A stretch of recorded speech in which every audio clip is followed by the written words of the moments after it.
Hey, salut YouTube, ici Ultime Venom et aujourd'hui on se retrouve pour la 5ème vidéo sur le top 100 des meilleurs joueurs de FIFA 18. Donc la liste s'agrandit. Maintenant on va passer du 30e au 21e meilleur joueur du jeu. Et sans plus attendre, on va commencer par le 30e qui est donc Zlatan Ibrahimovic. Donc il avait une carte à 90 sur FIFA 17 et là il a une carte à 88. Donc il se prend en -2. Alors moi j'aime pas du tout le joueur ni le personnage. Donc le voir prendre un -2 d'un côté je suis un peu content parce que bon, je trouvais qu'il a pas fait une énorme saison, enfin pas tant que ça du moins, il a quand même fini top sur FIFA mais bon je l'ai pas trouvé si exceptionnel que ça.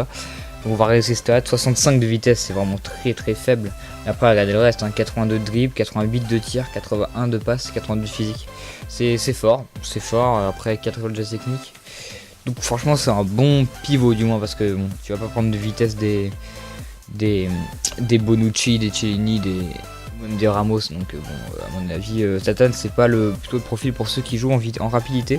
Et en parlant de rapidité, bah, Pierre-Emerick Aubameyang, voilà, donc Aubameyang qui était à 86 puis un up à 87, donc là il reprend un +1 avec sa carte à 88. Voilà, regardez, hein, 96 de vitesse, 84 de dribble, 84 de tir, pardon, 81 de dribble, 75 de passe, 72 de physique, voilà. Enfin, après j'aurais peut-être mis, voilà, je sais pas, je pense que 3 étoiles, enfin il aurait eu 4, il serait l'un des meilleurs buteurs du jeu parce que 96 de vitesse c'est quand même exceptionnel, c'est quand même exceptionnel.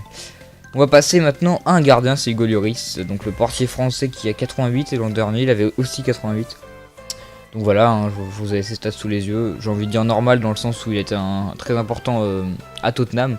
Enfin en équipe de France, j'ai envie de dire que c'est un peu plus compliqué avec la boulette qu'il a fait à la Suède récemment, mais ça reste quand même un très bon gardien.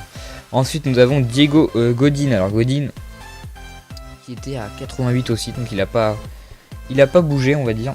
Donc voilà, 88 de défense, 78 de physique, c'est bien mais c'est pas assez pour un 88 je trouve. Et puis 65 de vitesse, c'est pas exceptionnel. Donc je pense, par exemple, on avait vu limite Varane est beaucoup plus intéressant en Liga. Ensuite nous avons Matt Hummels, donc un autre défenseur. Donc Matt Hummels il me semble qu'il avait 87, donc là il prend un +1 et c'est un peu pareil que Godin, hein, les mêmes stats quasiment. Ouais, c'est pareil. Donc bon bah c'est toujours la vitesse qui prêche un petit peu chez ce genre de joueur. Mais ça reste quand même très solide et dur sur l'homme derrière. Donc ça peut être intéressant. Ensuite nous avons un autre défenseur central, Thiago Silva. Alors là Thiago Silva c'est autre chose, c'est 72 de vitesse. Donc c'est déjà beaucoup plus qu'un 64 juste avant.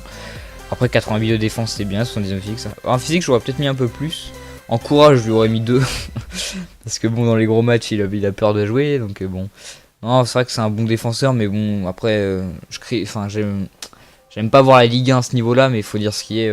Défendre contre des Dijon, des Metz, etc. C'est un peu plus simple que de défendre par exemple contre des Manchester City, des Chelsea, etc. quoi. Donc, joueur suivant. Arjen Robben, pardon. Robben qui était à 87. Oui, qui était à 87, donc il passe à 88. Et regardez ses stats, hein, 86 de vitesse, 90 de dribble, 86 de tir, 81 de passe, 63 de physique, voilà, enfin il a une carte monstrueuse Robben. Il prend un +1 parce que bon il a fait quand même une excellente saison. Tout le monde disait qu'il était sur la fin, etc. Mais il est revenu en force je trouve et ça fait plaisir de voir Robben à ce niveau là.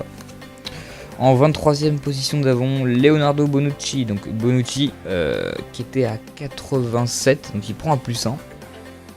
Et c'est pareil que Hummels et Godin, hein, regardez c'est sur la vitesse on va dire le petit problème. Après je l'aurais peut-être mis 89 parce que je pense que Chiellini aura 89. Je trouve meilleur que Chiellini en fait au jour d'aujourd'hui. Donc moi franchement ça me fait plaisir de le revoir, enfin de le voir signer à Milan. Parce que bon Milan, il faudrait qu'ils retrouvent leur niveau européen qu'ils avaient il y a quelques années. Donc bon, parce qu'en ce moment ils sont un peu à la ramasse entre guillemets. Donc ça fait plaisir que de voir ce genre de joueur signer dans ce club. Ensuite nous avons pour moi un monstre, Thiago qui était à 84 et bien up à 85. Donc voilà, il est à 88, il se prend un +4 sur sa première carte. Il y a toujours les 5 étoiles de technique, c'est très important. Et voilà, enfin regardez sa carte, c'est monstrueux quoi. 90 de dribble, 72 de vitesse, 75 de tir, 87 de passe. Ah là là, c'était l'un de mes joueurs préférés avec Neymar cette année, enfin ça fut 17.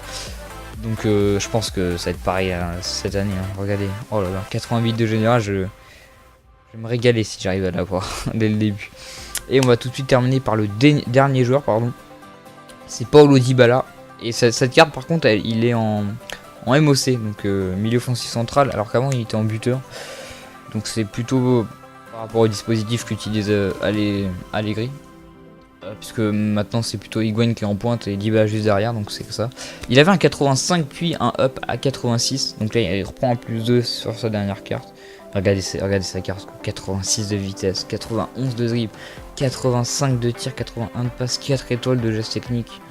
Oh, il va être monstrueux Dybala cette année. En plus en MOC je le trouve plus intéressant qu'en buteur, moi pour ma part je trouve. Donc franchement ça promet du gros. On a vu pas mal de gros attaquants et pas mal de défenseurs, donc là je suis pressé on va dire d'être à deux mains pour voir les 20 derniers joueurs de cette liste. Donc voilà, c'est déjà la fin de cette vidéo. J'espère qu'elle vous aura plu. N'oubliez pas de lâcher le petit like, le commentaire et de partager pour être référencé parce qu'on vient de débuter. Je vous dis sans doute à demain pour la prochaine vidéo. J'espère que ça vous aura plu quand même. Et moi je vous laisse. Tchuss!